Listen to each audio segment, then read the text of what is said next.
하나님 말씀을 보겠습니다. 하나님 말씀은 마가복음 4장 21절에서 25절까지 말씀입니다. 또 그들에게 이르시되 사람이 등불을 가져오는 것은 말 아래나 평상 아래에 두려함이냐 등경 위에 두려함이 아니냐. 드러내려 하지 않고는 숨긴 것이 없고 나타내려 하지 않고는 감추인 것이 없느니라. 들을 귀 있는 자는 들으라. 또 이르시되 너희가 무엇을 듣는가 스스로 삼가라. 너희의 헤아리는 그 헤아림으로 너희가 헤아림을 받을 것이며 더 받으리니 있는 자는 받을 것이요 없는 자는 그 있는 것까지도 빼앗기리라. 아멘. 오늘 본문 말씀은 어제 그리고 그제 우리가 묵상했던 그 본문과 연결이 되는 부분입니다. 오늘 말씀에 등불이라는 단어가 나옵니다. 물론 이 말씀도 예수님께서 지금 비유로 말씀하시는 것입니다. 사람이 등불을 가지고 옵니다. 그 등불을 가지고 오는 이유는 무엇입니까? 일반적으로 등불은 불을 밝히기 위해서입니다.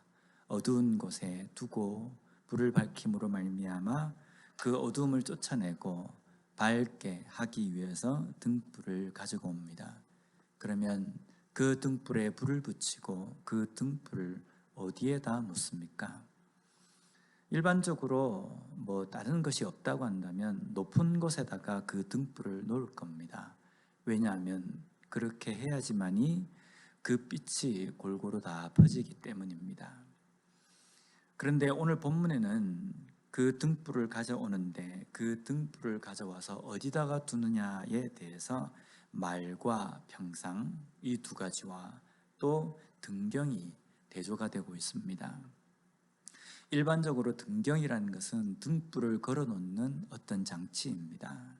반면에 말과 또 평상은 등경이 없다고 한다면요, 이 말에다가 올려놓기도 하고 또 평상에다가도 올려놓을 수 있습니다. 그런데 일부러 이 등불에다가 이 말을 거꾸로 해서 거기다가 덮어 씌워 놓지는 않습니다. 이 말은 헬라어 원어로 보면요, 큰 그릇을 이렇게 나타내는 단어입니다. 굳이 불을 밝히기 위해서 등불을 켰는데 그 등불을 가리기 위해서 말을 덮어 놓는다든지 아니면 평상 아래에다가 이 등불을 놓지는 않는다는 겁니다. 등경에다가 이 등불을 걸어 놓는다라고 예수님께서 말씀하십니다. 일반적으로 우리가 이걸 볼 때에는요, 등불을 밝히기 위해서 높은 곳에다가 두어야 한다라고 우리가 알고 있습니다. 그런데 오늘 본문 말씀을 가만히 보면요, 등경이 있는데 다른 곳에다가 이 등불을 두지 않는다는 겁니다. 다른 곳에다가 두면 등경보다 더 높이 올릴 수도 있고 그 빛이 골고루 퍼질 수도 있을 겁니다. 그런데 등경에다가 둔다라는 것은요, 등불의 일반적인 그러한 사용 출처를 이야기하는 겁니다. 일반적으로 정상적으로 등불을 사용하는 방법은 불을 켜서 등경 위에 등경에다가 매단다라는 말씀입니다. 여기에 천국의 비밀을 여기에다가 비유를 하셨습니다. 천국의 비밀이라는 것도 마찬가지입니다. 천국의 비밀, 어제 우리가 이 말씀을 나누었는데요, 천국의 이 비밀도 계속적으로 비밀에 붙여두기 위해서 이 천국의 비밀을 두신 것이 아니라는 겁니다. 이 천국의 비밀은 곧 어떤 때가 되었을 때에는 이것을 밝히기 위해서, 모든 사람들에게 알려주기 위해서 이 천국의 비밀을 선포하셨다라는 겁니다. 천국의 비밀이 어떤 때에 온전하게 밝혀지고 그것이 이제 더 이상 비밀이 되지 않도록 하시는가? 그 때가 바로 예수 그리스도의 때라는 겁니다. 예수 그리스도의 때, 예수님께서 오시는 그 때에 이 천국의 이 비밀이 이제는 더 이상 비밀이 되지 않을 것이라는 말씀입니다. 오늘날에도 이 비밀이라고 한다면 어떤 것을 비밀이라고 이야기할 수 있겠습니까? 예수님의 재림의 때입니다. 심판의 때입니다. 그런데 이 비밀조차도 영원한 비밀이 아니라 언젠가는 이것이 밝혀 보여지는 때가 있는데 그때가 반드시 온다는 겁니다. 그러나 지금은 그 비밀을 우리에게 알려주시지 않으셨습니다. 이유는 아직 그 때가 되지 않았기 때문이라는 겁니다. 그러면 우리는 어떻게 이 삶을 살아야 합니까?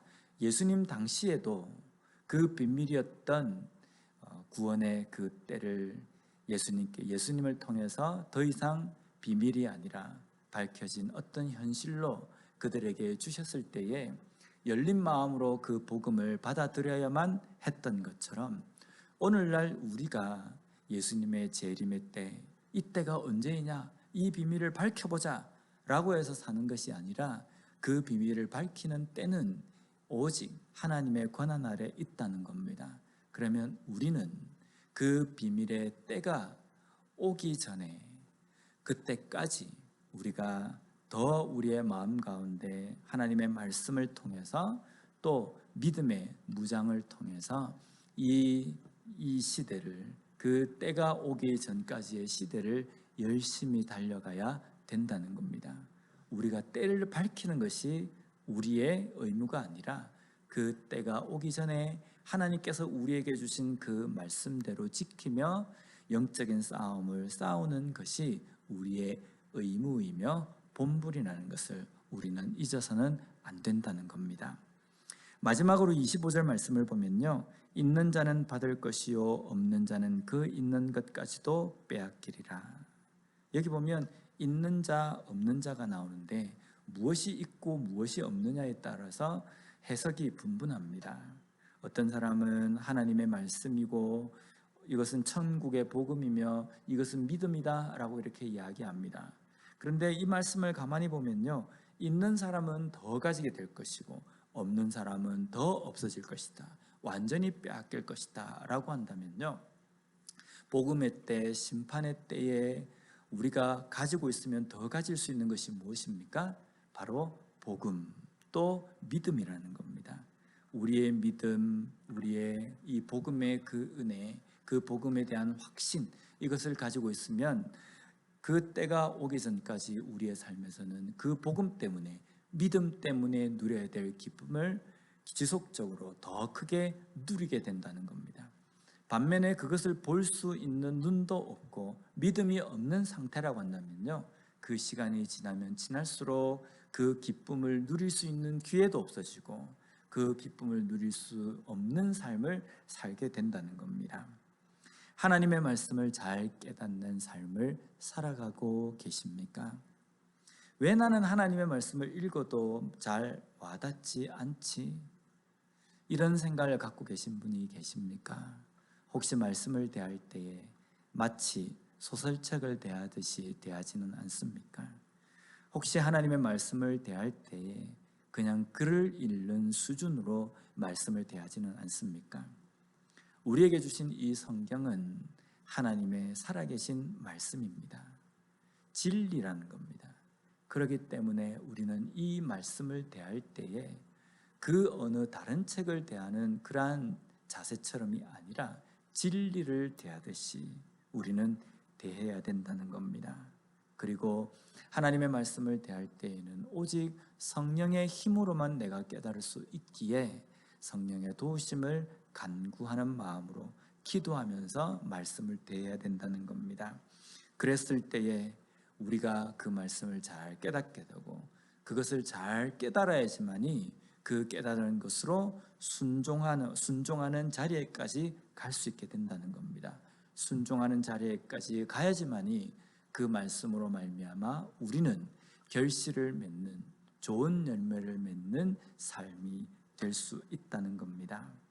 매일매일 하나님의 말씀을 대하고 그 말씀을 대할 때 온전한 자세로 대함으로 말미암아 마지막 때, 예수님께서 우리에게 말씀하신 그 때가 오기 전까지 열심히 하나님께서 말씀을 통해서 맺으라고 말씀하신 그 좋은 결실을 맺는 삶을 살아가는 우리 모두가 되었으면 좋겠습니다. 기도하겠습니다. 하나님 감사합니다. 오늘 말씀을 통하여서 다시 한번 하나님의 말씀에 대해서 복음에 대해서 또한 비밀에 붙여진 그 때에 대해서 알게 하여 주신 것 감사합니다. 우리의 의무와 책임은 그 비밀의 때를 파헤치고 그것을 연구하는 것이 아니라 그 때가 오기 전까지 우리에게 명령하시고 우리에게 말씀하신 그 하나님의 말씀대로 명령대로 순종하며 열매 맺는 삶을 사는 것임을 저희들이 잊지 않고 살아가는 삶이 되게 하여 주시옵소서. 말씀을 대할 때마다 하나님의 도우심을 간구하게 하여 주시고 그래하여서 그 말씀이 내 마음 가운데 새겨지고 그로 인하여서 삶의 순종의 자리까지 나아가게 하여 주시고 또한 그로 말미암아 아름다운 결실을 맺는 삶까지 갈 수 있는 그러한 저희들 될 수 있게 하나님 지켜 보아여 주시옵소서. 오늘 하루도 저희들이 살아갈 때에 말씀으로 말미암아 맺을 수 있는 온전한 열매를 맺으며 또한 그로 인하여서 누릴 수 있는 기쁨을 누리는 삶이 될 수 있도록 주님 붙들어 주시옵소서. 예수님 이름으로 기도드립니다. 아멘.